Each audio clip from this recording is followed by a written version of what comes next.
Bueno. Bueno, les voy a contar los últimos avances, que ya son los últimos porque estoy finalizando, en lo que respecta a doctorado, que trata sobre el estudio de la divergencia evolutiva de la secuencia, de la estructura y de la dinámica proteica. Bueno, mi director es Julián Echave y estoy en el Labo Cluster de la Universidad de San Martín. Bueno, una breve introducción. Las proteínas van divergiendo. A partir de proteínas ancestrales van surgiendo mutaciones que dan como consecuencia otras proteínas que tienen diferencias no solamente en la secuencia, como se puede ver en este alineamiento, sino que esas diferencias en la secuencia conllevan diferencias en la estructura y diferencias en la dinámica. Inclusive a partir de alineamientos de secuencias homólogas y del árbol filogenético que se puede armar con estas secuencias, se puede obtener la velocidad de evolución de los sitios proteicos.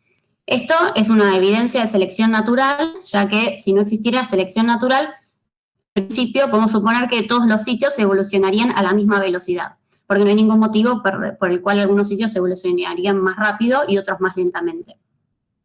Se encontró alguna correlación entre la velocidad de evolución de los sitios y diferentes propiedades de los sitios, como por ejemplo, la más importante, el empaquetamiento local de los sitios, pero no se conocía el mecanismo que conectaba que los sitios evolucionen más rápido o más lentamente y que estén más o menos empaquetados. Para esto nosotros propusimos el modelo de estrés, que ya lo expliqué con anterioridad, según el cual la probabilidad de aceptación de una mutación depende del estrés mutacional que genera esa mutación, que básicamente es ese delta B asterisco que pueden ver en la imagen, que corresponde a la energía del mutante en la posición del wild type de equilibrio, menos la energía del propio wild type en su posición de equilibrio. Eso es lo que llamamos el estrés mutacional. Y además encontramos que este estrés normalizado es igual al empaquetamiento local, con lo cual pudimos encontrar un mecanismo que explique la observación de que el empaquetamiento local estaba relacionado con la velocidad de evolución de los sitios. Luego lo que encontramos y publicamos en otro paper es que lo que importa en realidad no es el empaquetamiento de los carbonos alfa, de los aminoácidos, sino de las cadenas laterales, que como podemos ver en la imagen A y en la imagen B, que se está mostrando el entorno de cada uno, son muy distintos. Y bueno, encontramos que hay una mejora en las predicciones de las velocidades de evolución si consideramos a las cadenas laterales. Luego surge la pregunta, a nivel de estructura y dinámica, ¿hay rastros de selección natural? Bueno, hasta el momento los patrones de divergencia estructural y dinámica que observamos pudieron ser reproducidos muy bien por modelos teóricos mutacionales que no tienen en cuenta la selección natural. Y es por esto que hasta el momento no se conoce si hay algún rastro de selección natural. Para esto lo que nosotros hacemos, para estudiarlo más en profundidad, es combinar un modelo de mutación con un modelo de selección para estudiar si encontramos algún efecto. El modelo mutacional que utilizamos es el Linearly Forced Elastic Network Model, que se basa en que una mutación puede ser modelada aplicando fuerzas lineales a lo largo de los conductos del sitio mutado, y luego se obtiene la nueva posición de equilibrio, que es con la inversa de la matriz de las constantes de fuerzas elásticas y la topología de la red K, y el vector de fuerzas, y se pueden utilizar diferentes modelos de red elástica, como son el ANM o el parameter free. En este caso usamos los dos modelos. El ANM lo que hace es tener una distancia de corte, todos aquellos sitios que están en una distancia menor a un determinado RCAP son conectados con una constante que es 1 en todos los casos, y si no, no son conectados, y el parameter free conecta a todos los sitios, pero bueno, como pueden ver, la constante de fuerza decrece con la distancia de los sitios. Luego, como modelo de selección, utilizamos el modelo que ya habíamos desarrollado, el Stress Model, que predice acertadamente la velocidad de evolución de los sitios. Bueno, básicamente lo que hicimos fue obtener conjuntos de mutantes. Por un lugar, proteínas experimentales para contrastar, y por otro lado, proteínas teóricas. En cuanto a las experimentales, obtuvimos 6 familias de proteínas, luego obtuvimos alineamientos estructurales múltiples de la base de datos Hamstrad, y luego el delta R de cada proteína y la proteína que le seleccionamos como referencia. En cada familia, una proteína la seleccionamos como referencia y luego obtuvimos el delta R entre todas las otras proteínas y la referencia. Con respecto al conjunto de proteínas teóricas, generamos mutantes múltiples de la proteína de referencia utilizando Linearly Forced Elastic Network Model, Y luego, para modelar la selección natural, seleccionamos las mutaciones utilizando el stress model y considerando diferentes regímenes de selección. Selección nula, que sería el modelo mutacional, que llamamos de Mutational Model, para el cual la probabilidad de aceptación de las mutaciones es 1, es decir, todas las mutaciones que ocurren son aceptadas. Y por otro caso, selección no nula, es decir, el modelo que llamamos es MCM, de Mutation and Selection Model, en el cual la probabilidad de aceptación de mutaciones va de 0,1 a 0,9. 0,9 es más cercano, digamos, a no seleccionarlas, y 0,1 es la presión de selección más fuerte. Bueno, acá pueden ver los resultados de lo que es la variabilidad estructural de los sitios teórica. Hasta ahora no estoy mostrando resultados experimentales. Calculamos la desviación cuadrática de cada una de las proteínas con respecto a la diferencia y promediamos. Y como pueden observar, los más azulados son los que tienen, por ejemplo, no sé si ve mi mouse, el omega igual 1 es sin selección, y omega igual 0,1 es la selección más fuerte, la presión selectiva más fuerte. Y se puede observar que los perfiles son todos similares, salvo que a medida que se va aumentando la presión selectiva, parecería que los máximos y los mínimos son más marcados. ¿Qué es lo que se puede ver también en esta siguiente figura, en donde mostramos los modelos de selección en el eje Y versus el modelo sin selección en el eje X, y se puede ver cómo aumenta la pendiente a medida que aumenta la presión selectiva. Todo esto puede ser explicado con la fórmula que muestro aquí debajo, y el fit se muestra, el fit se muestra en los gráficos de abajo, en donde se observa que alfa, que es la pendiente de este fit lineal, va aumentando a medida que aumenta la presión selectiva. Y, bueno, como se puede ver, el R, el coeficiente de correlación de Pearson, es muy bueno. Luego, ahora sí, contrastamos con los datos experimentales y podemos observar nuevamente que tanto los perfiles del modelo mutacional como del modelo de mutación y selección son similares al perfil experimental, pero que el perfil de mutación y selección predice de forma más acertada los máximos y los mínimos del perfil experimental. Es más amplio, digamos. Bueno, después también hay una cierta relación que encontramos entre los perfiles de desviación cuadrática y las fluctuaciones de los sitios, y como pueden observar también, en el caso mutacional, la regresión, digamos que no se parece tanto como la de el caso en el que comparamos los perfiles de mutación y selección, en donde es mucho más parecida al caso observado, que es el de la izquierda.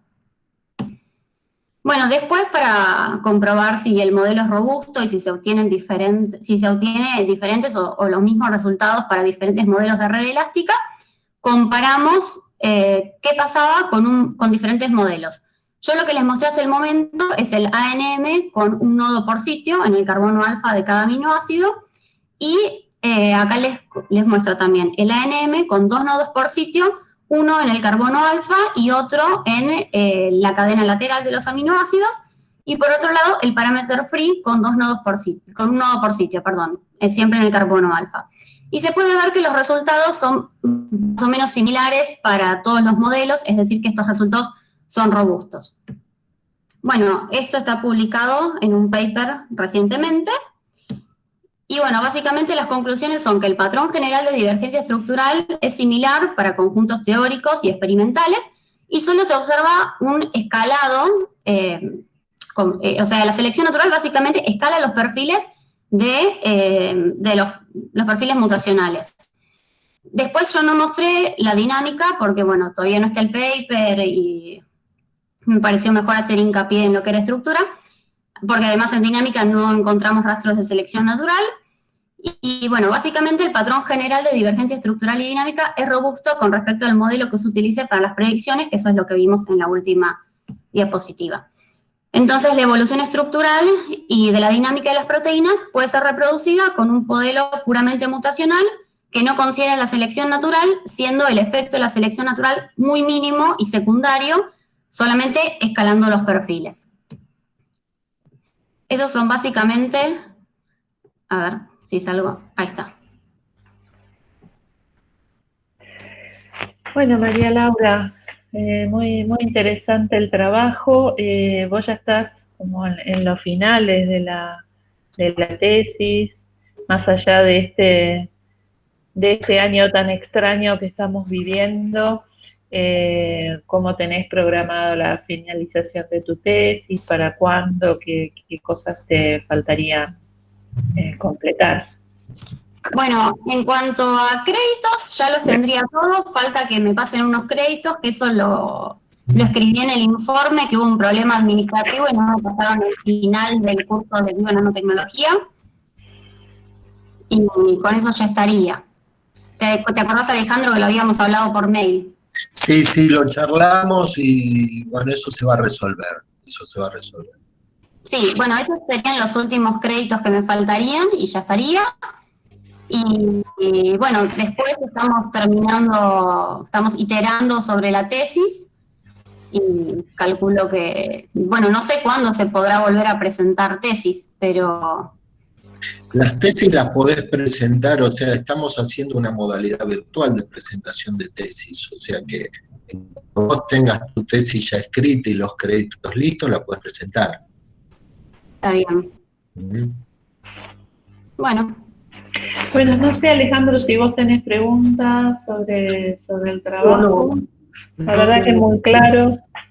Sí, es un trabajo ya muy avanzado, muy lindo trabajo también, así que bueno, felicitaciones María Laura. Bueno, gracias. Y quedamos a la espera de tu presentación de la tesis, entonces. Dale. Dale, bueno, felicitaciones. Gracias. Chao. Bueno, ahora quien sigue es Oppenheimer, ¿no? Oppenheimer, sí, Florencia. Sí, acá estoy. Florencia, ¿cómo estás? Bien. Entonces, ¿cómo funciona esto? Ya presento.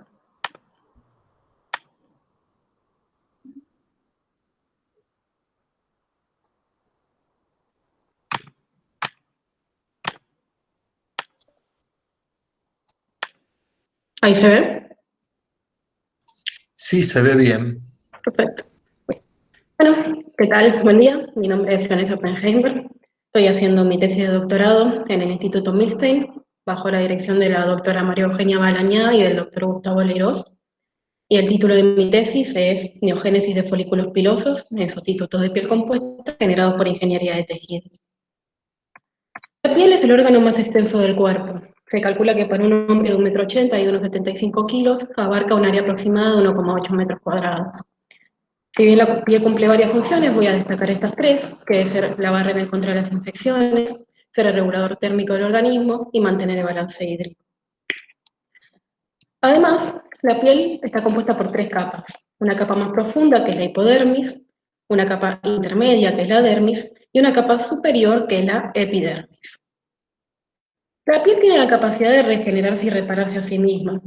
Esto lo logra a partir de la existencia de dos poblaciones de células madre. Una primera población ubicada en la membrana basal de la epidermis, que se caracterizan por ser células unipotentes, es decir, que se diferencian únicamente a los queratinocitos de la epidermis.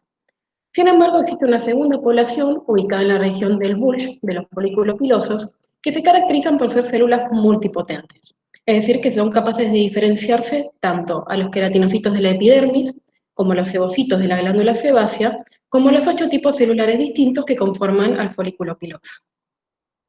Acá les muestro cómo se observa un cultivo de esta célula madre del folículo piloso confluente y cómo son capaces de diferenciarse a los tres linajes a partir de su exposición a distintos factores.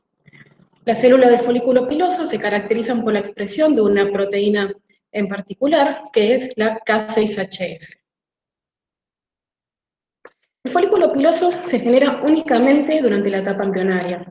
En la base de la misma se halla un condensado de células mesenquimales que se llama papila dérmica, que está rodeada a su vez por una matriz compuesta por células transitorias proliferativas. Y es la papila dérmica la que va a dirigir la diferenciación de estas células transitorias proliferativas a partir de la emisión de diversas señales. Sin embargo, en heridas graves o en lesiones profundas se genera la pérdida total de estos elementos regeneradores. El tratamiento estándar actualmente son los autoinjertos, en los cuales se extrae una región sana de piel, se entreteje o no y se coloca sobre la zona de la herida. Sin embargo, esta técnica presenta dos desventajas. La primera es que se requiere de la existencia de zonas dadoras sanas y además de que es una técnica en sí que genera zonas cruentas o daño. Una alternativa es el uso de los sustitutos cutáneos. Existen dos tipos de sustitutos, los acelulares y los celulares. Y dentro de los celulares existen los sustitutos dérmicos, es decir, que están compuestas por proteínas de la matriz y por fibroblastos de la dermis, y sustitutos dermoepidérmicos, es decir, que están compuestos por matriz, por fibroblastos de la dermis y por queratinocitos de la epidermis. Estos sustitutos cutáneos se enfrentan principalmente a 4 desafíos.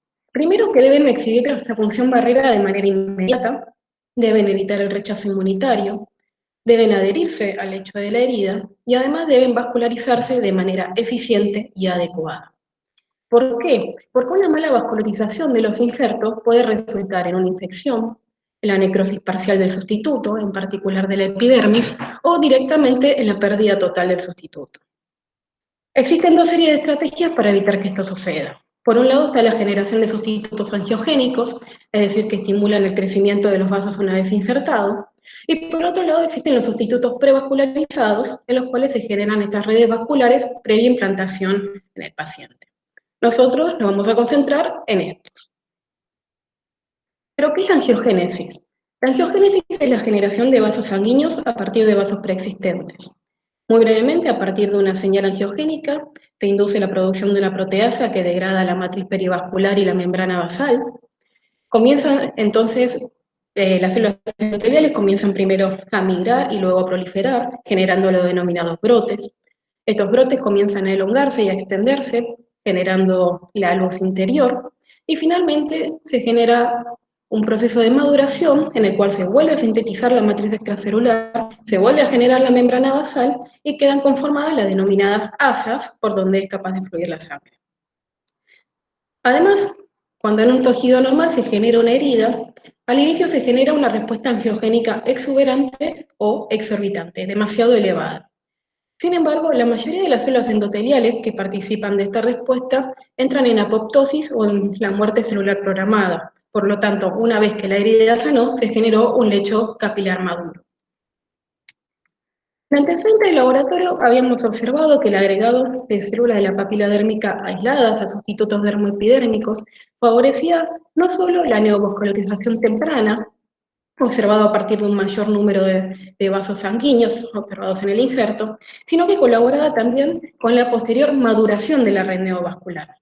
Esto implica una menor inflamación y por lo tanto una mejor toma del injerto y un mejor proceso de curación de la herida. Además, en los resultados presentados en el año pasado les había contado que en el laboratorio observamos que el cultivo tridimensional de estas células de la papila dérmica en las denominadas esferoides favorecía la expresión de genes angiogénicos VEGF, FGF y angiogenina respecto al cultivo en 2D o en monocapa de dichas células. Por estos motivos fue que nuestro objetivo del último año fue adaptar 2 modelos angiogénicos para evaluar la influencia de las condiciones de cultivo de las células de la papila dérmica sobre la capacidad intrínseca de las células endoteliales Juveck de migrar y de formar túbulos in vitro. La primera pregunta que nos hicimos fue, ¿qué medio de cultivo íbamos a utilizar? Dado que las células de la papila dérmica son cultivadas en un medio clásico DIMEM, pero las células Juveck son células primarias que son extremadamente sensibles y delicadas, por lo que deben ser cultivadas en un medio muy rico llamado EGM2. Entonces nos surgió la duda si el cultivo, el cocultivo de las células de la papila dérmica en este medio EGM2 podía llegar a alterar sus características o su capacidad de secretar los factores inductivos al medio de cultivo. Para ello realizamos un experimento en el cual las células de la papila dérmica fueron sembradas en ambos medios de cultivo y el medio se dejó condicionar durante 72 horas. Entonces, estos medios condicionados se recuperaron, se diluyeron al medio, en medio de cultivo de las células madre del folículo piloso, y se pusieron a diferenciar estas células durante 72 horas con esta mezcla. Transcurrido este tiempo, se cosecharon las células, se extrajo el ARN y se midió la expresión de la proteína K6HF, que si se acuerdan es la queratina que indica que las células se están diferenciando con linaje de pelo. Y lo que observamos o no observamos fue una diferencia significativa en la expresión de esta queratina, tanto al cultivarse dichas células en el medio DIMEM o en el medio EGM2, tanto en el control como en los medios condicionados. Por lo tanto, nuestra conclusión fue que el medio de cultivo EGM2 no alteró la capacidad de la célula de la papila dérmica de secretar factores inductivos de diferenciación al linaje de pelo, y por lo tanto se decidieron realizar los siguientes ensayos angiogénicos utilizando el medio de cultivo EGM2. Entonces, el primer ensayo que quisimos adaptar fue el ensayo de migración. Para ello, en la base de Transwells fueron sembradas células de la papila dérmica o fibroblastos, y nuevamente se dejó condicionar el medio durante 72 horas. Entonces, las células Jubeck fueron sembradas en la parte superior del inserto y se las dejó migrar durante 8 horas. Transcurrido este tiempo, el inserto se recuperó, se lavó, se fijó, las células fueron teñidas con cristal violeta al 1% y fueron cuantificadas las células migradas, es decir, únicamente las células que estaban presentes en la parte de abajo de la membrana de los Transwells. Y lo que obtuvimos fue que el cocultivo de las células Juve con las DPC generó un 12% más de células migradas respecto al cocultivo con los fibroblastos o respecto al control negativo. Sin embargo, cuando medimos la expresión del gen VEGF, no observamos una diferencia significativa en la expresión de este gen en la célula papila dérmica o en los fibroblastos. Y nosotros tenemos dos explicaciones de por qué podría suceder esto. Una primera explicación es que si bien no hay una diferencia significativa, hay una tendencia incremental en las células de la papila dérmica respecto a los fibroblastos, y que podría suceder que muy pequeñas diferencias en la expresión de este factor, que es extremadamente potente, serían suficientes para inducir un cambio en la capacidad migratoria de las células endoteliales. Y una segunda explicación es que hay otros genes influenciando la migración. Entonces pasamos a poner a punto un segundo ensayo llamado ensayo de tubulogénesis o de morfogénesis, en el cual nuevamente células de la papila dérmica fueron sembradas en el medio EGM2 por 72 horas. Este medio condicionado fue recuperado y concentrado 10 veces utilizando el concentrador de Eppendorf, y se realizaron 3 diluciones de este medio concentrado en medio fresco. Con estas 3 diluciones se resuspendieron las células Jubeck y luego fueron sembradas en una placa multiwell de 96 donde se había pregelificado matrigel. Para los que no lo conocen, el matrigel es una mezcla proteica semisólida obtenida a partir de sarcoma de ratón, que tiene la característica de que es muy similar a la matriz extracelular de muchos tejidos y que además presenta la particularidad de que permite la migración, alineación y formación de túbulos de las células endoteliales cuando son sembradas en ella, lo cual no ocurre cuando estas mismas células endoteliales son sembradas en otras superficies. Lo primero que observamos fue que únicamente en la condición 1-1, medio fresco, medio concentrado, las células fueron capaces de migrar, de alinearse y comenzar a formar túbulos, lo que corresponde a una dilución al final de al quinto del medio condicionado original. Por lo tanto, las observaciones fueron realizadas únicamente en estas condiciones. La cuantificación y el análisis se realizó utilizando un plugin del ImageShell que permite realizar un ensayo y una cuantificación de las distintas formas que están, o de los distintos hallmarks que se llaman, mostrando los resultados con distintos colores, donde en azul se presentan los elementos aislados, en amarillo los segmentos, es decir, que están entre 2 nodos o entre 2 uniones, en verde se observan las ramas, es decir, que están conectados a un nodo y que tienen un extremo libre, en azul rodeado con rojo se muestran las uniones o los nodos, y finalmente los puntos rojos son los extremos libres.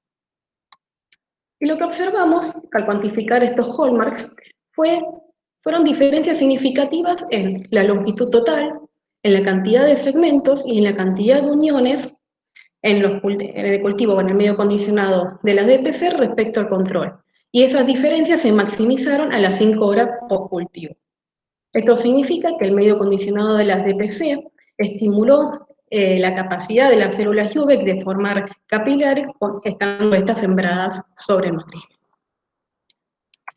Entonces, las conclusiones del trabajo es que se logró avanzar en la adaptación de dos modelos angiogénicos que nos permitirán estudiar en un futuro cómo el cultivo tridimensional de las células de la papila dérmica influencian en la capacidad de las células endoteliales de migrar y de formar túbulos in vitro.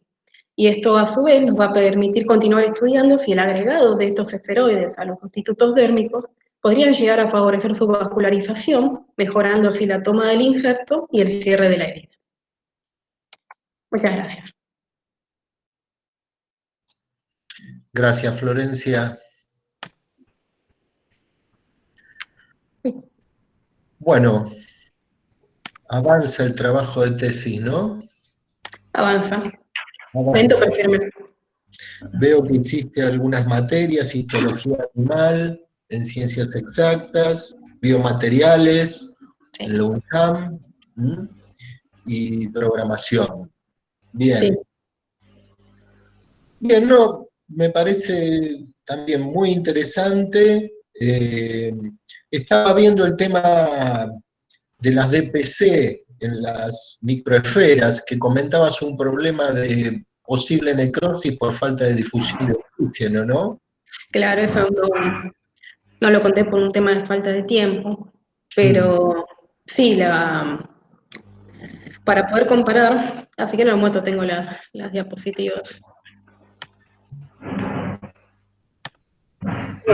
Está bien, está bien. Bueno, te lo comento, que sí, en el interior de las esferas, o sea, se genera un gradiente de nutrientes y de desechos, tanto en el exterior como en el interior de las esferas. Eso significa que en el interior de las mismas tiene una gran concentración de desechos y una baja concentración de nutrientes, porque llegan únicamente por difusión. Entonces se generan centros necróticos causados muy probablemente por una cuestión de hipoxia. O sea que les cuesta comparar a ustedes porque no saben en definitiva qué cantidad de necrosis tienen ahí adentro, ¿no? Sí, por eso utilizamos un criterio para poder comparar las células en monocapa con las células en esferas. Decidimos tomar un criterio de cantidad de células metabólicamente activas. Claro. No, digamos, y aumentar la tensión de oxígeno en el cultivo. O sea, ¿ustedes están trabajando con qué tensión de oxígeno? ¿20%?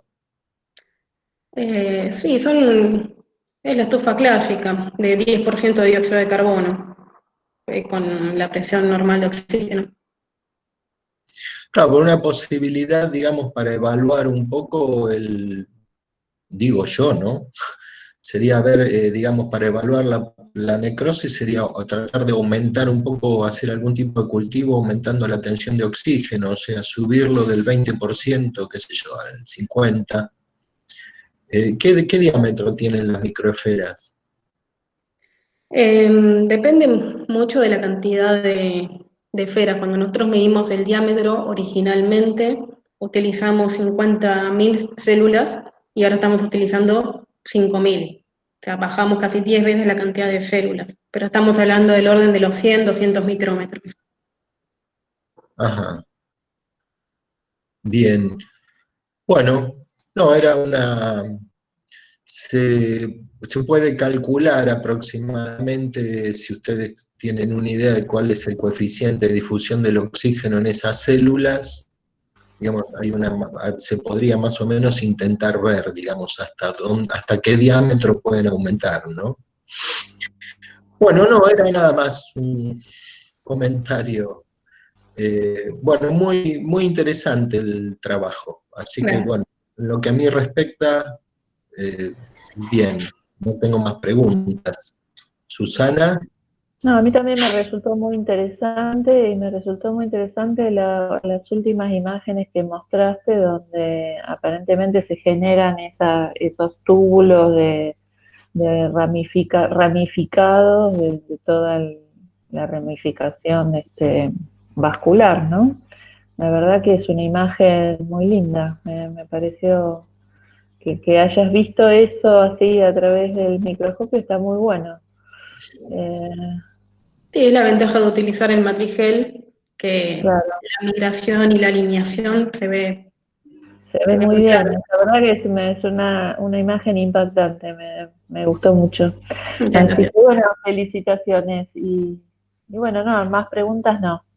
Muy interesante el trabajo y muy avanzado. Bueno, ahora le toca a Perrone, ¿no? A Matías. Gracias, Florencia. Gracias, Florencia. Hola, Hola, ¿qué Hola, tal? Matías. Buen día. bien, Bueno, buen día. Ahí pongo la presentación. vamos con la dermatitis atópica, a ver qué nos cuenta.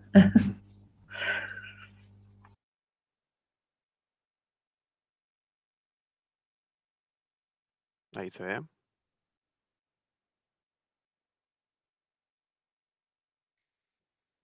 ¿Se ve la presentación ahí? Se ve muy bien, sí. Ok. Bueno, mi nombre es Matías Perrone, como ya dijeron. Estoy haciendo mi trabajo en el Centro de Estudios y Salud del Medio Ambiente, bajo la dirección de la doctora Alejandra Goldman y la codirección del doctor Ignacio Fenoy. Y mi trabajo se titula Toxoplasma gondii y modulación de la susceptibilidad a desarrollar dermatitis atópica. Em, bueno, si se acuerdan de informes anteriores, este trabajo surgió a partir de que en nuestro laboratorio habíamos visto que la infección con Toxoplasma gondii era capaz de prevenir el desarrollo de asma. Y nos interesó ver si esta infección también era capaz de prevenir el desarrollo de otros desórdenes alérgicos.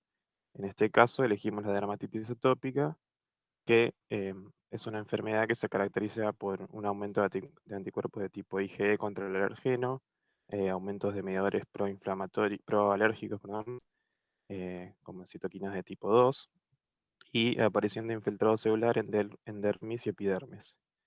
Esta enfermedad es bastante relevante, dado que en Argentina se calcula que entre el 20 y el 30% de niños menores de 5 años padecen este desorden. En informes anteriores les mostré que habíamos visto que la infección con Toxoplasma gondii era capaz de reducir los signos histopatológicos característicos de la dermatitis. Por ejemplo, acá en esta histopatología se ve que se reduce en los ratones infectados el grosor de la epidermis, por ejemplo. Después observamos también que disminuía la respuesta de anticuerpos específica contra el alergeno, bajaba la IgG1 y la IgE específicos contra el alergeno, queso o albúmina en este caso que usamos. Y además disminuye la respuesta celular específica contra el alergeno, o sea, las células en contacto con el alergeno secretaban menores niveles de citoquinas, tanto interleuquina 4 como interleuquina 5, que son las proalergénicas, y a su vez también interferón, que no es proalergénica, pero como que toda la respuesta contra el alergeno estaba disminuida. Sin embargo, hasta ese momento no sabíamos muy bien cuál era el mecanismo por el que el parásito estaba previniendo el desarrollo de esta dermatitis. Entonces lo que decidimos hacer fue evaluar qué estaba pasando en las primeras horas de sensibilización, o sea, en las primeras horas que se ponía el ratón en contacto con el alergeno. Para eso usamos un diseño experimental en donde los ratones se infectaban con Toxoplasma gondii durante 30 días para establecer la infección crónica, y luego se hacía una sensibilización epicutínea con albúmina, que se dejaba el parche con la albúmina en 0, 2 o 24 horas. Lo que vimos fue que para los ratones infectados bajaban los niveles, la secreción de citoquinas de tipo proalergénico como la interleuquina 4, 5 y 10, y aumentaba la secreción de citoquinas de tipo 1, como el interferón gamma. Em, las citoquinas de tipo 1 son antagónicas con las de tipo 2, o sea, la respuesta de tipo 1 es antagónica con la de tipo 2, y esto quiere decir que si hay hay una respuesta aumentada de tipo 1, en general, esto bloquea la respuesta de tipo 2. Estos resultados los vimos tanto en vaso, o sea, a nivel sistémico, como directamente en la piel donde se colocó el alergeno y en los ganglios que drenan la piel. Así que estos resultados eran muy promisorios para empezar a explicar por qué se veía disminuida la respuesta alérgica. Por otro lado, estudiamos las células linfoides innatas de tipo 2, que es un tipo celular que se vio que está involucrado en los primeros estadios de la respuesta alérgica, y las observamos en los ganglios drenantes a través de citometría de flujo. Para eso se hizo una marcación de citometría de flujo y se midió la cantidad de células presentes en los ganglios. Y lo que observamos es que en los ratones infectados, las células estas ILC2 no aumentaban hasta las 24 horas. En cambio, en los ratones no infectados había un aumento de este tipo celular. Entonces, estos resultados nos permitieron presentar el primer trabajo con este tema, que en la revista Journal of Dermatological Science, y fue como el primer explicación mecanística de por qué el parásito estaba disminuyendo la susceptibilidad de desarrollar la alergia. Sin embargo, hay otros tipos celulares que orquestan la respuesta alérgica, así que creemos que hay más mecanismos involucrados en esta supresión. Para seguir investigando esto, decidimos enfocarnos ahora en las células presentadoras de antígeno que también actúan en las primeras horas de sensibilización. Lo primero que hicimos fue hacer un cocultivo de las células de ganglio y vaso de los ratones infectados y sin infectar con células TCD4 naive de ratones de 11.10, que son ratones transgénicos que sus células T tienen el TCR modificado para reconocer específicamente un péptido de la albúmina. Entonces acá lo que queremos evaluar es cómo estas células de los ratones infectados sin infectar les presentan a la albúmina estas células TCD4. Lo que observamos fue que en los ratones infectados había una disminución de la interleuquina 5, por ejemplo, con respecto a los no infectados. La interleuquina 4 no cambiaba y la 10 tampoco, y también había una disminución de la respuesta de tipo 1. Esto se parece un poco a lo que vimos al final de lo que les mostré al principio de las diapositivas, que era lo que vimos al final de la sensibilización alérgica. O sea, tanto la respuesta de tipo 2 como la de tipo 1 están disminuidas en los ratones infectados. Lo que decidimos luego fue estudiar específicamente un tipo de estas células presentadoras de antígeno, que son las células dendríticas, que son como las células presentadoras de antígenos por excelencia, y empezamos estudiando cómo es la expresión de moléculas coestimulatorias en estas células dendríticas. Lo que observamos fue que las células de los ratones infectados tenían una expresión diferencial de estas moléculas coestimulatorias y expresaban mayores niveles de CD80 y menores niveles de CD86 comparado con los ratones no infectados. Y por bibliografía, vimos que algunos autores proponían que este perfil de expresión de moléculas coestimulatorias correspondería con células que van a desencadenar que las células T eh, tengan un perfil regulatorio después y no un perfil efector. Como aislar estas células dendríticas in vivo es bastante complicado porque hay muy pocas circulando, lo que decidimos hacer para seguir estudiándolas fue diferenciarlas a partir de médula ósea. Entonces lo que se hace es sacar la médula ósea de los ratones y con un protocolo in vitro se induce la diferenciación para obtener células dendríticas derivadas de médula ósea. Entonces estudiamos la expresión de moléculas costimulatorias de estas células derivadas de médula ósea y la expresión de citoquinas al estimularlas con LPS.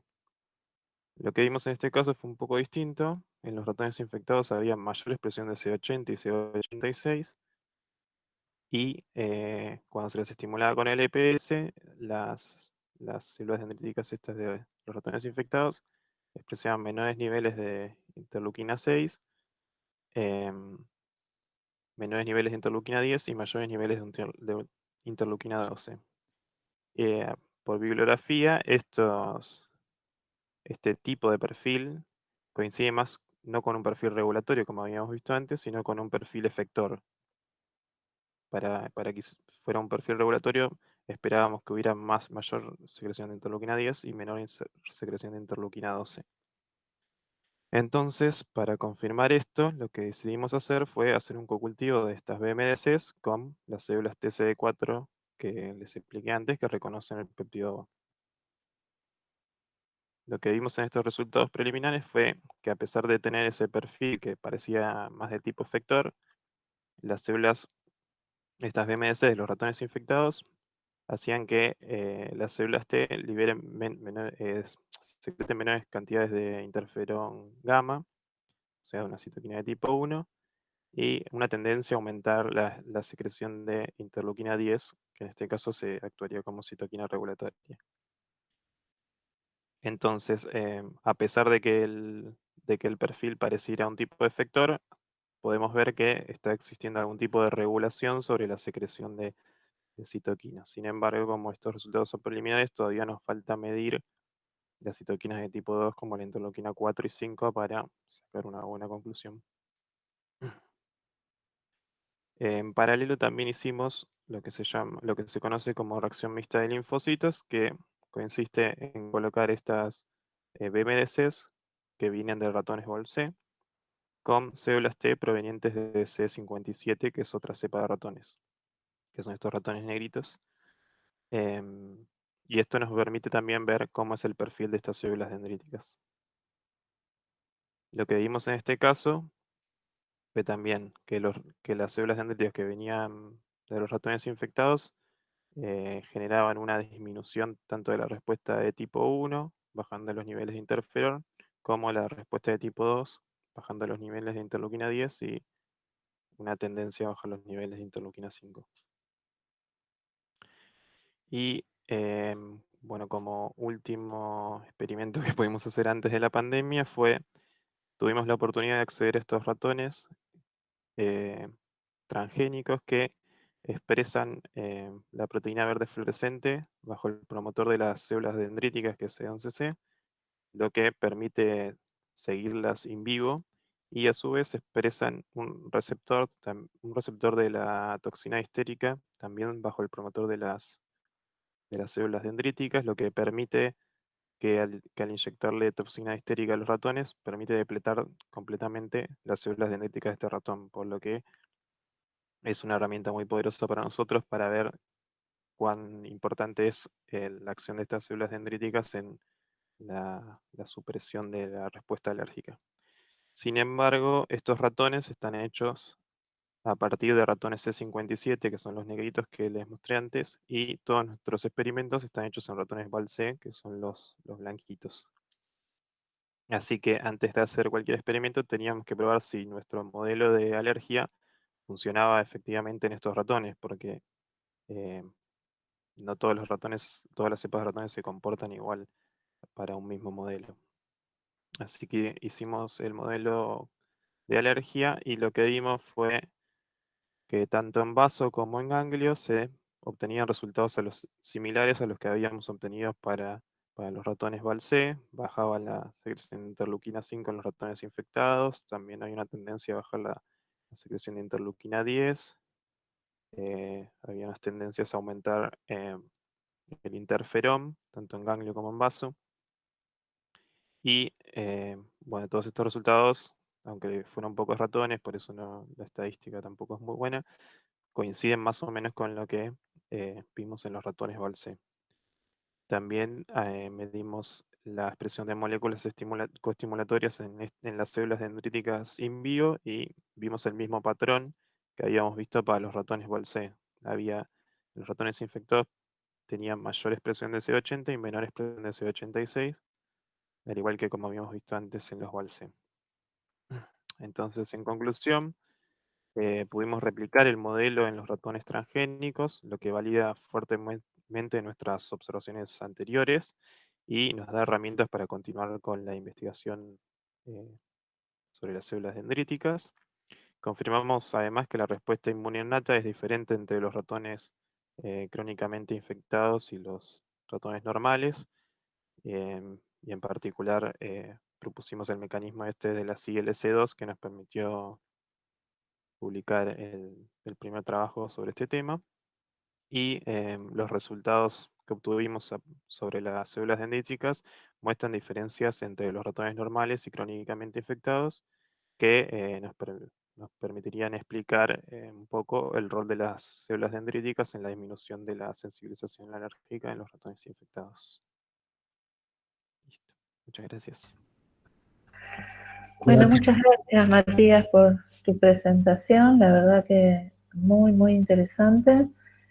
Yo te quería preguntar, porque me parece que tu trabajo está yendo así en forma muy conclusiva al efecto de la infección previa sobre una disminución de la respuesta inmune, ¿no? Por lo menos dermatológica.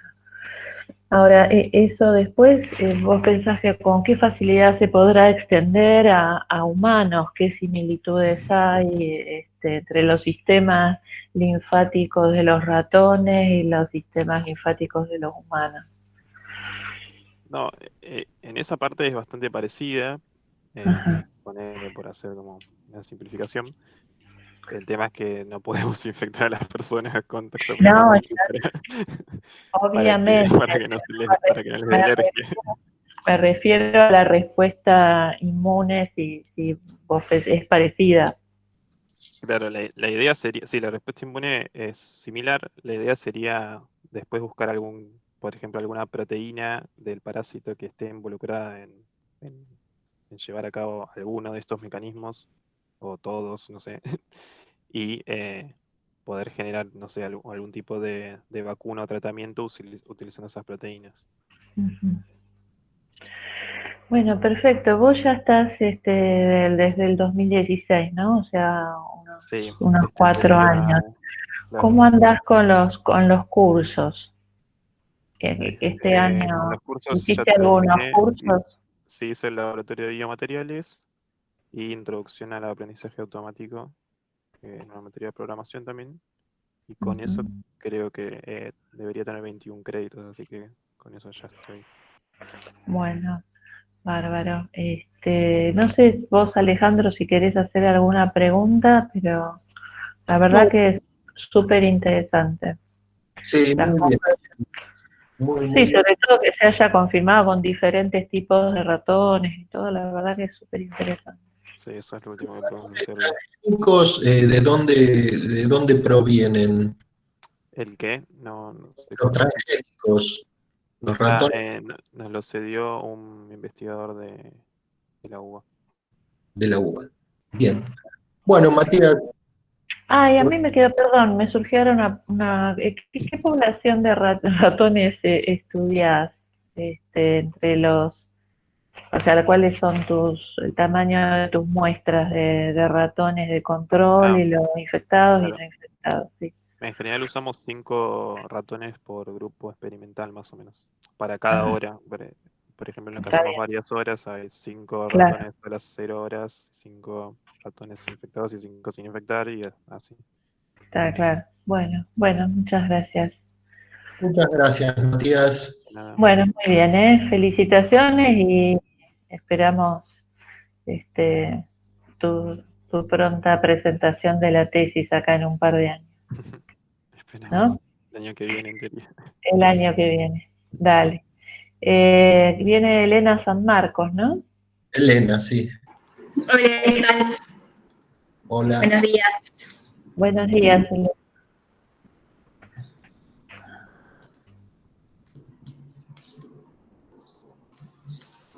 ¿Se ve bien ahí la pantalla? Perfecto. Bien, perfecto. Bueno, mi nombre es Elena María San Marcos, soy ingeniera, estoy en el Laboratorio de Nanomedicina de la Comisión Nacional de Energía Atómica. El tema de mi tesis es desarrollo de nanomedicinas y dispositivos predictivos de respuesta terapéutica basados en sistemas Lab-on-a-Chip para su aplicación en el tratamiento de cáncer. Mis directores son la doctora Lucía Policastro y el doctor Juan Martín Cabaleiro. Los objetivos que voy a presentar ahora van a ser la obtención de las nanomedicinas para el tratamiento de cáncer y el desarrollo de un sistema Lab-on-a-Chip con valor predictivo. Al ser mi primer avance de tesis, me parece importante destacar qué es la microfluídica, que es una ciencia que estudia el comportamiento y el control de fluidos que se encuentran en microcanales que van en el rango de los micrones. y se consideran que tienen un volumen que van en el rango de los picolitros a los microlitros. Habla de sistemas en donde es posible realizar múltiples actividades de laboratorio, estamos en los llamados sistemas Lab on a Chip. ¿Qué ventajas tienen estos sistemas? Hay una menor cantidad de uso de muestras y reactivos, lo que produce un menor costo y además que son portables. Dentro del laboratorio contamos con las herramientas necesarias para poder fabricar estos dispositivos. De forma resumida, para no llevar mucho tiempo en esto, el proceso consiste primero en un diseño, que para eso utilizamos un software CAD. Una vez que esto está, procedemos la fabricación, que para eso contamos con dos herramientas. Por un lado, la que se puede ver a la izquierda, que es una microfresadora CNC, lo que hacemos es utilizar acrílico para realizar los chips, y por la derecha una impresora a resina 3D que nos permite obtener también estos mismos chips, pero en otro material. Luego realizamos un postprocesado que va desde la limpieza de los chips, la inspección, el pegado de las distintas capas, se lo vuelve a inspeccionar y a probar para evaluar todo el proceso y que esté correcto, y de ser así, está listo para el uso. Ahora sí, vamos con uno de los objetivos, que es la obtención de nanomedicinas por tecnología microfluídica. Antes de comenzar con esta tecnología, vamos a ver qué son las nanomedicinas. Las nanomedicinas son nanotransportadores que se utilizan en nanovehículos para transportar medicinas. Generalmente van en el rango de los 30 a los 150 nanómetros y se utiliza un nanotransportador que va a contener una droga que va a ser transportada. Ahora, ¿qué ventaja tiene vehiculizar las drogas? Tienen mayor medida las drogas, mejor acumulación en los tumores y es posible decorar su superficie. Puede ser, por ejemplo, con un anticuerpo o con un péptido para poder dirigirla a una zona de interés específico. Uno de los métodos más comunes por los que se producen nanomedicinas es por la formación del film lipídico. ¿En qué consiste? Primero se disuelven los lípidos en un solvente orgánico, como por ejemplo cloroformo, se evapora este solvente con nitrógeno y se forma el film lipídico. Luego se lo hidrata con una droga de interés, en el caso de que se trate de una droga hidrofílica. Y se forman los liposomas multilaminares, que es una nanomedicina. ¿Cuál es el problema? Estos liposomas son multivesiculares, es decir, que tienen un tamaño que van en las decenas de los micrones, pero nosotros lo que queremos son liposomas unilaminares, es decir, que vayan de los 30 a los 150 nanómetros. Es por eso que se les realiza un proceso de extrusión. Ahora, nosotros ¿qué realizamos en el laboratorio? La tecnología microfluídica. ¿Qué consiste esto? Consiste en una geometría, en este caso un micromezclador zigzag, en donde por una entrada entra la fase orgánica, que va a contener los lípidos, los polímeros o la droga hidrofóbica, y por el otro, una fase acuosa, en donde va a estar la droga hidrofílica. Gracias al bombeo, al flujo total que se utiliza y a la relación entre las fases, se va a producir un mezclado por difusión y por la geometría, obteniendo así directamente los liposomas unilaminares. Si vemos concretamente, esta es la bomba jeringa que utilizamos en el laboratorio, un ejemplo de chip con el micromezclador, aquí un zoom para que se vea bien la geometría, y se realiza un conexionado con tubos de teflón. Como nosotros lo que queremos es obtener la mejor nanomedicina con el mejor tamaño y el mejor encapsulado. Esto es uno de los experimentos que hemos realizado encapsulando oxaliplatino, que es una droga oncológica, y lo que hemos hecho ha sido comparar los dos métodos, de forma convencional y microfluídica, variando de distintas concentraciones de ambas. Como pueden observar, el tiempo de síntesis por microfluídica disminuye muchísimo y el tamaño también. Si bien la polidispersión en convencional es mucho mejor, hay que tener en cuenta el proceso de extrusión, que es lo que le da el tamaño. En el caso de microfluídica, se ha realizado con un flujo total de 2 mililitros minuto y una relación 1 a 1, que quiere decir un flujo, la misma cantidad de fase orgánica por fase acuosa. Entonces, como conclusión, por microfluídica tenemos menor tamaño y menor tiempo. ¿Qué conclusiones podemos sacar? Si bien me he presentado todos los resultados, con el mismo dispositivo hemos podido realizar distintas nanomedicinas como micelas poliméricas o liposomas encapsulando otras drogas oncológicas como temozolomida o paclitaxel. El tiempo de síntesis es menor, hay un menor tamaño de los nanovehículos, un menor uso de reactivos, es reproducible las nanomedicinas que se obtienen y es posible variar diversos parámetros. Por ejemplo, se pueden trabajar en otros flujos, modificando las relaciones, tener más cantidad de fase orgánica que de fase acuosa. y de esa forma variar para ver cuál es la mejor nanomedicina que se obtiene, que es lo que nosotros queremos lograr a futuro. Otra geometría que se utiliza para esto es la de focalizado hidrodinámico, también se utiliza como sistema de bombeo, bombas a jeringa. Con el anterior es que se produce un focalizado en el que la fase orgánica, que es la que ven en celeste, va a estar entre dos fases acuosas. Entonces se producen los liposomas por una difusión. Esto hemos probado con tintas, lamentablemente todavía no hemos llegado a probar con nanomedicinas para también evaluar qué diferencia hay entre este focalizado y el micromezclador zigzag. Este es otro desarrollo que también es un focalizado hidrodinámico y a diferencia del anterior, en vez de tener una sola zona de focalizado, como esta se tienen 4 zonas. Entonces lo que nosotros esperamos es que sea mejor y más homogéneas las nanomedicinas utilizadas. Ahora, en todos los procesos, tanto de forma convencional como por microfluídica, las nanomedicinas hay que realizar un proceso de diálisis. El proceso de diálisis convencional generalmente es un proceso overnight. Entonces nosotros estamos trabajando en un sistema de diálisis rápido que consiste en una estructura acrílica, que es lo que pueden ver a la izquierda. En el medio son un sistema de serpentinas que se realizan en PDMS, que es otro material que manejamos, y entre ellos se va a colocar la membrana de diálisis convencional que se utiliza. Eso sería como el sándwich que se forma ¿en dónde? Por la cara superior, que sería esta parte de aquí, por esta, van a ingresar las nanomedicinas luego de la síntesis. Entonces las nanomedicinas van a circular por la serpentina continua, mientras tanto por la serpentina, ¿se acuerdan de esta imagen?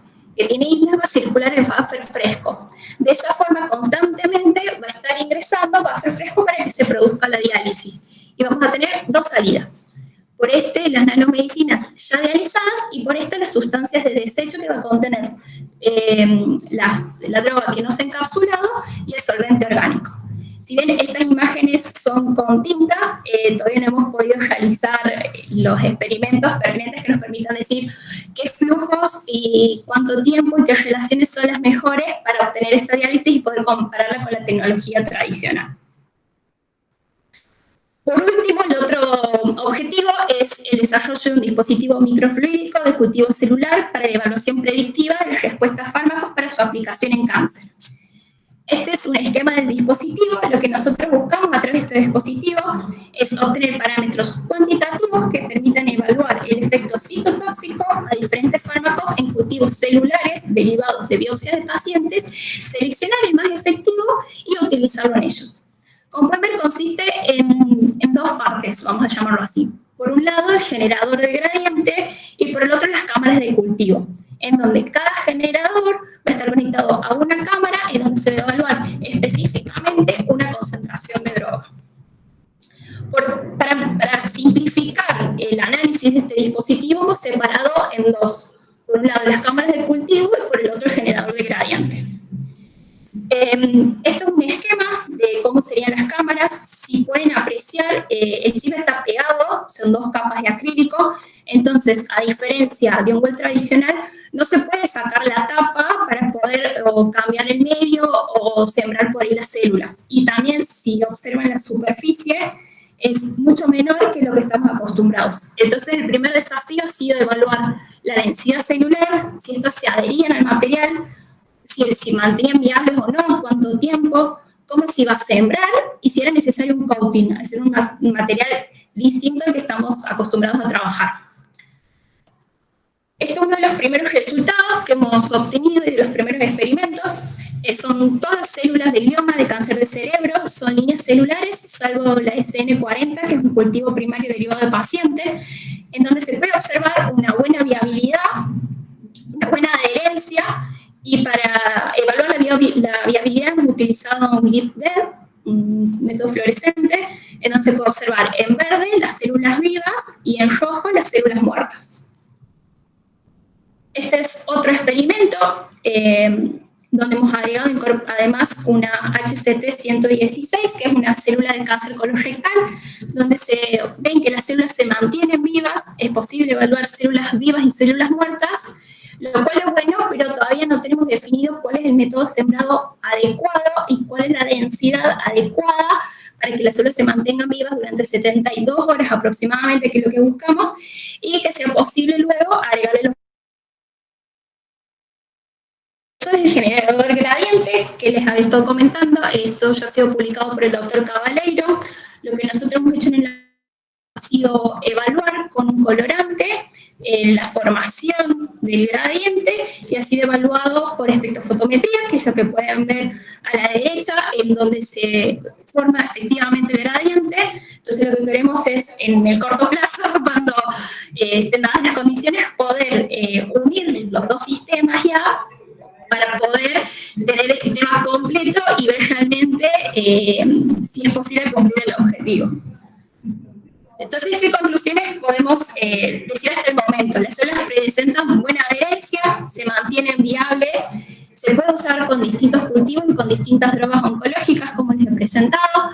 Es posible utilizar métodos fluorescentes para evaluar la viabilidad gracias a las propiedades ópticas del acrílico, y se utiliza el menor uso de muestras reactivas, sobre todo al usar biopsias con muestras muy pequeñas, es posible realizar los experimentos.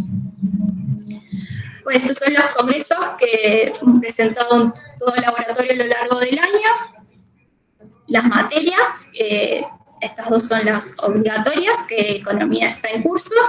Bueno, el grupo, que somos bastantes, y no sé si hay alguna pregunta.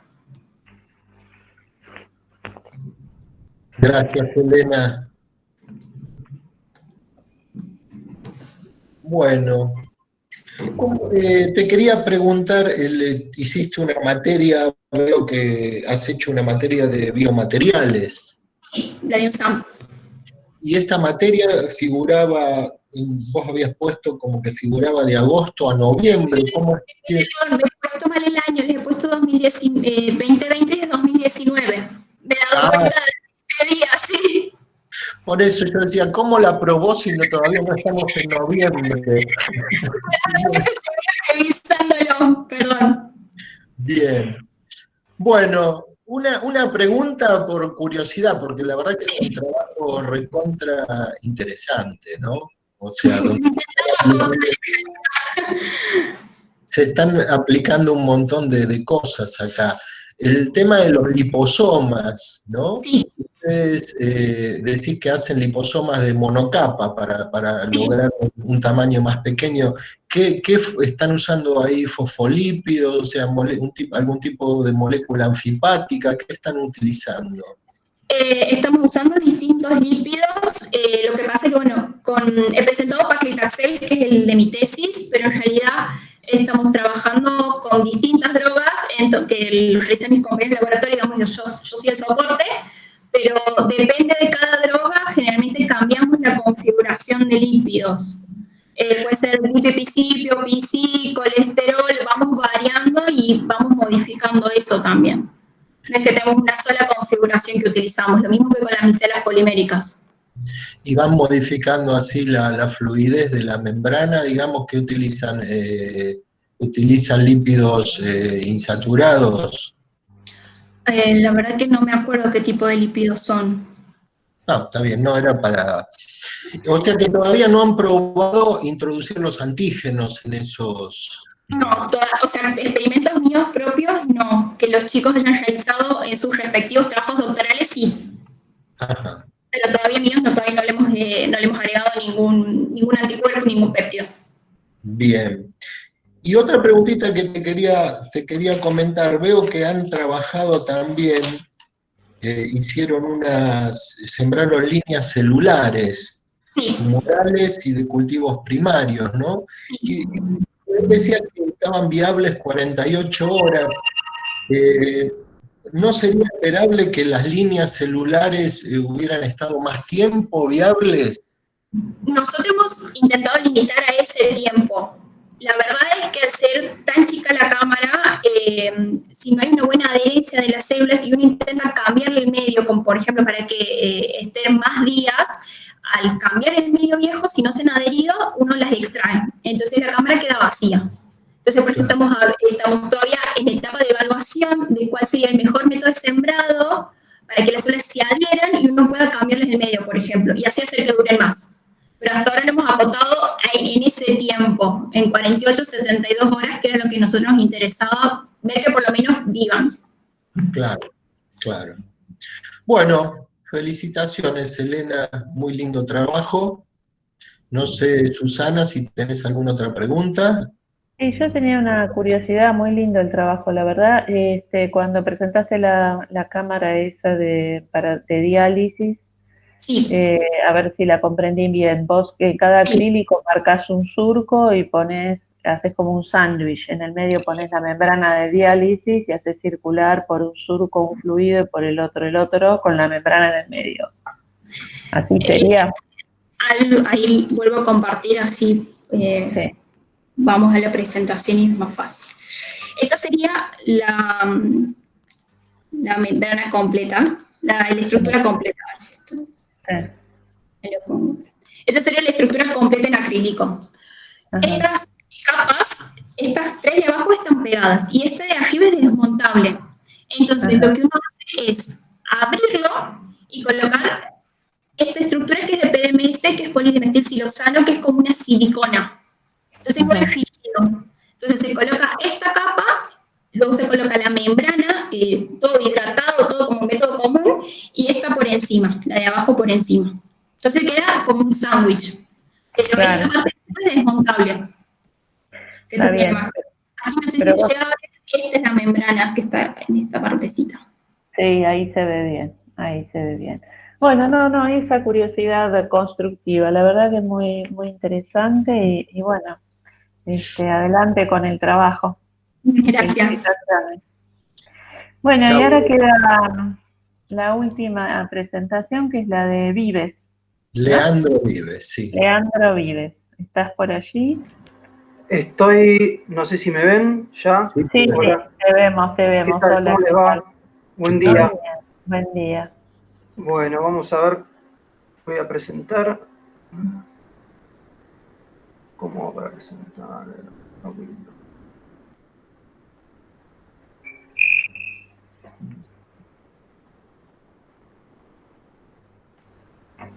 ¿Se ve ahí? Todavía no. A ver, porque con el Meet todavía no. Para las clases uso en general el Zoom. A ver ahí. ¿Ahora? Ahora sí. Ahora sí. Ahora sí lo vemos. Bueno, bárbaro, adelante. Bueno, perfecto. Yo no me veo acá en la cámara, pero supongo que ustedes sí. Bueno, habíamos quedado, vamos en principio con el tema de los cursos. Acá lo que estoy mostrando es todos los cursos que hice hasta el momento, o sea, desde la última presentación sumé epigenética, que es un curso de 60 horas en exactas, y en el primer cuatrimestre de este año hice introducción a aprendizaje automático de 96, y ahora lo que había, bueno, que era lo que había, digamos, y ahora lo que había era introducción a eventos finitos que son de 60 horas. El tema, bueno, economía, todo eso ya lo tengo. Yo, al fin de este cuatrimestre, con elementos finitos, voy a tener 19 créditos. Fíjense, abajo anoté la cantidad de horas, porque, por ejemplo, la introducción a aprendizaje automático tiene 96 horas. Es una materia bastante extensa realmente y da 4 créditos. Pero me quedó, bueno, técnicas de cultivos celulares, que todavía no se otorgaron créditos por eso. Pero bueno, dado que digamos que era cuando termine el cuatrimestre, voy a tener 19 créditos, me va a quedar un crédito colgado. Mi idea es pedirle a la comisión si puede evaluar el curso de técnicas de cultivos celulares, aunque sea como para darme ese crédito que me falta. No sé qué les parece o qué opinan al respecto. Mira, eso lo evaluaremos en su momento cuando esté toda la comisión. Bueno, perfecto. Perfecto. Pero ese es el estado, digamos, de créditos que ya básicamente ya está todo. A fin de cuatrimestre estaría casi liquidado. Después, bueno, estamos en un año bastante complicado, como todos sabemos. Yo había empezado a hacer los primeros experimentos con el nuevo sistema, este nuevo sistema que lo había presentado el año pasado.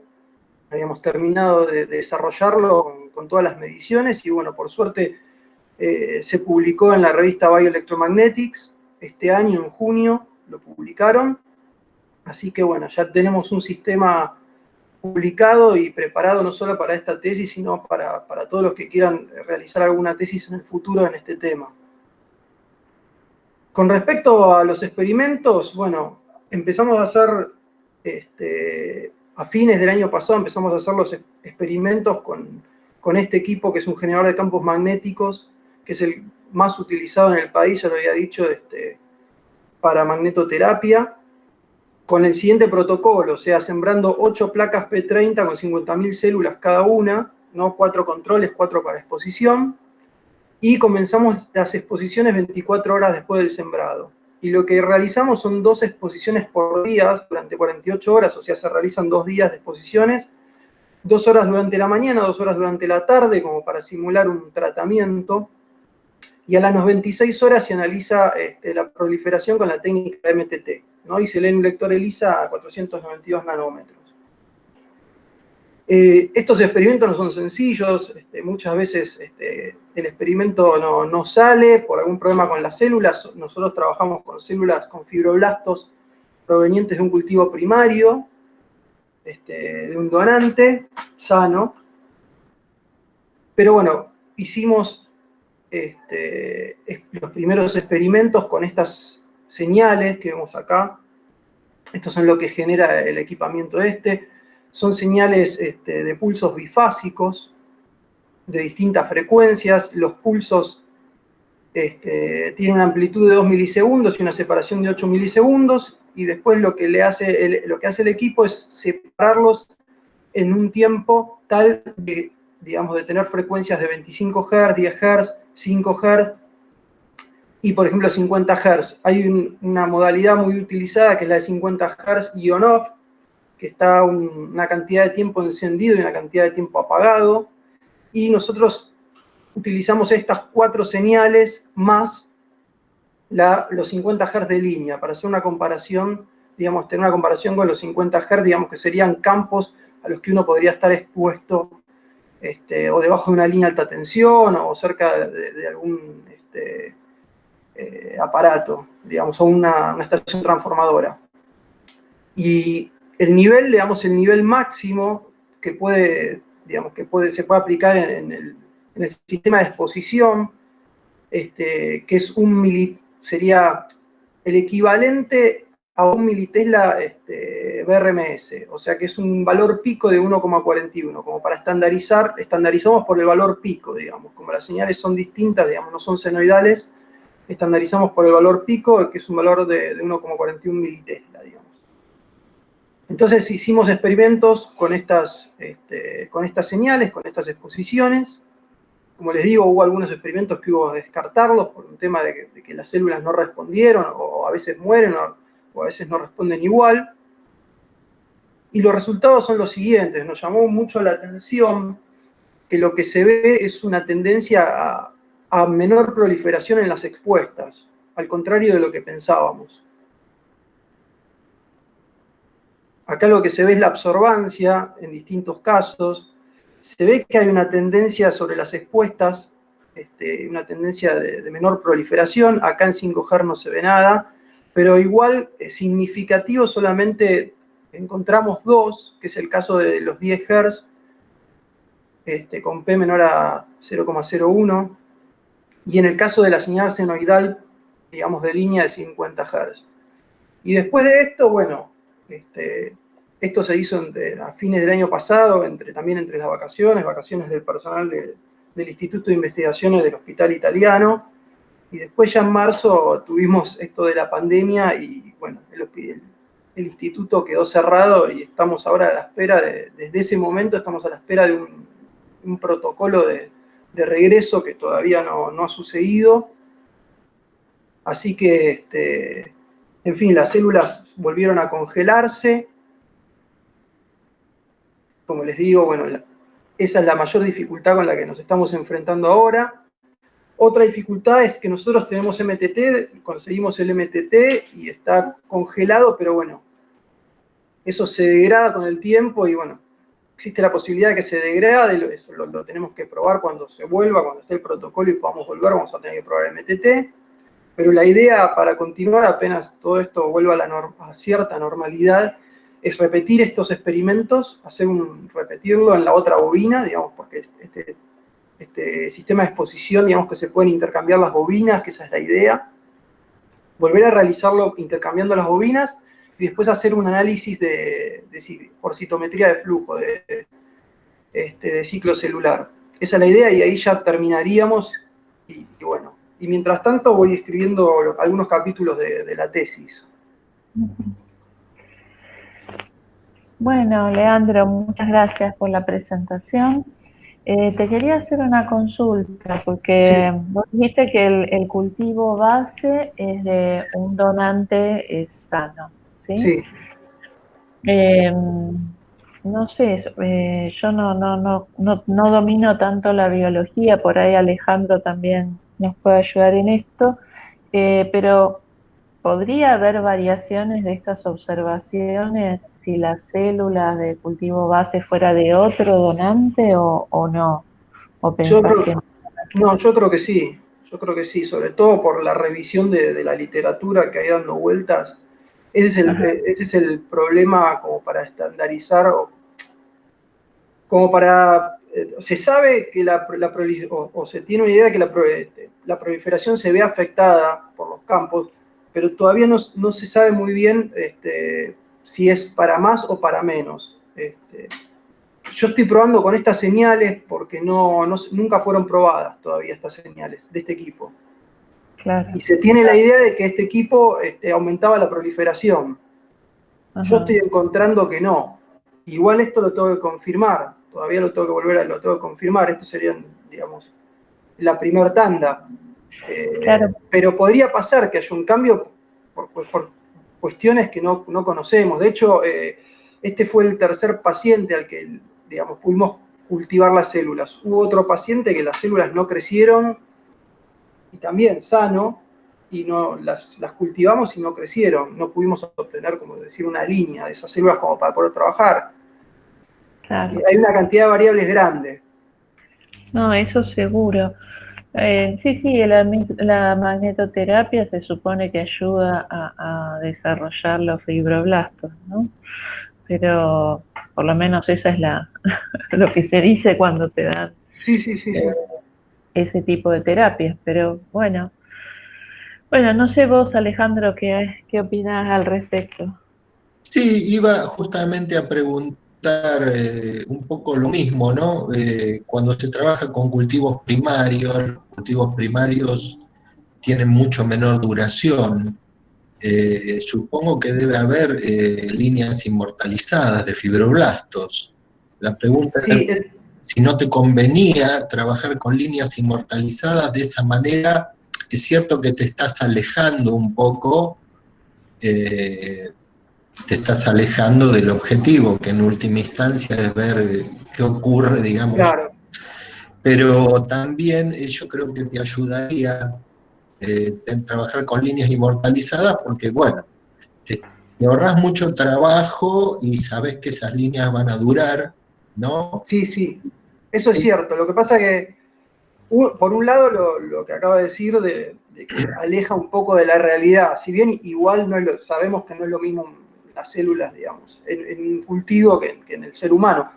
Claro. Pero mi experiencia, nosotros ahí en el hospital lo que tenían eran fibroblastos de una línea, digamos, inmortalizada, la 3T3, proveniente de tumores de ratones, y nosotros hicimos algunas experiencias en su momento antes, no con este equipo, pero con otro equipo, habíamos hecho experiencias y eran muy difíciles de alterar, digamos, no les pasaba nada. Y a mí el director del instituto en su momento me dijo, con esta frase, con esta analogía, me dijo, estás queriendo hacer que los conejos se reproduzcan más sobre esas células. Entonces, por eso decidimos directamente pasar a fibroblastos, digamos, de un cultivo primario, de un donante. Evidentemente, ¿sí? Lo que vos estás viendo es que se están reproduciendo menos. Sí. O sea que en ese sentido, tal vez, el modelo no te podría ayudar, digamos, si se reproducen menos, ¿no? Y puede ser que sea dependiente del paciente, puede ser que también explicaría quizás el efecto de que hay pacientes que no les hace nada. Claro, claro. Y generalmente los que conozco que trabajaron con líneas inmortalizadas, trabajan con líneas cancerígenas para ver si pueden detener el crecimiento también. Bueno, yo no tengo más preguntas. Bueno, gracias, Leandro, y entonces No, de estamos nada. por finalizada esta aula 1, Bueno, Alejandro. Claro, el aula se terminó, así que les agradecemos a todos.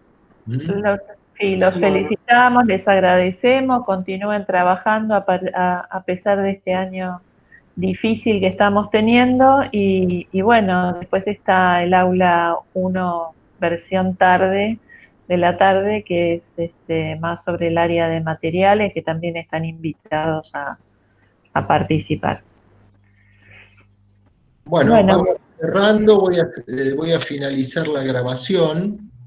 Claro.